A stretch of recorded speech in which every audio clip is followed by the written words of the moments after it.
पंधराही seat तुमच्या निवडून आल्या, कशी जादू केली तुम्ही? ही दादांची जादू आहे. दादांनी मी तुम्हाला सांगितलं की दादा जे काही काम करून मावळ तालुक्यामध्ये विकास कामं पोचवण्याचा प्रयत्न करत होते, आम्ही त्याला थोडाफार हातभार लावत होतो आणि त्यातून माझी सर्वसामान्य जनता देखील समाधानी होती. कुठल्याही भूलथापांना किंवा कुठल्या आमिषाला बळी न पडता त्यांनी जो काही विश्वास आम्हाला ह्या निवडणुकीमध्ये दाखवून दिला ते फक्त आमच्या कामाच्या जोरावरती. म्हणून पुढील काळात देखील चांगलं काम करत राहू आणि मावळच्या जनतेला पुढेही विश्वासाला तडा न देता एक चांगल्या पद्धतीनं या मावळ तालुक्याला सुपालम करू, हीच खऱ्या अर्थाने दादांना आमची श्रद्धांजली आहे. बरेचसे लोक जे आहे ते ज्यावेळेस हे जल्लोष करत होते त्यावेळेस बरेचसे गहिवरून आलं, बरेचसे रडत होते का हीच जे श्रद्धांजली आहे साहेबांना?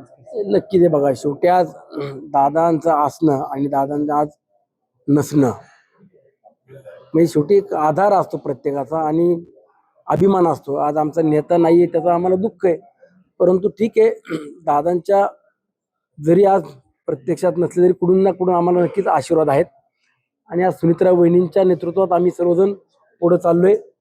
आगामी काळामध्ये सुनित्रा वहिनींच्या खांद्याला खांदा उभं राहणं आणि मावळच्या जनतेचा विकास कामातून हा गाडा रथ पुढे नेणं ही दादांना आमच्याकडे श्रद्धांजली. निवडणुकीची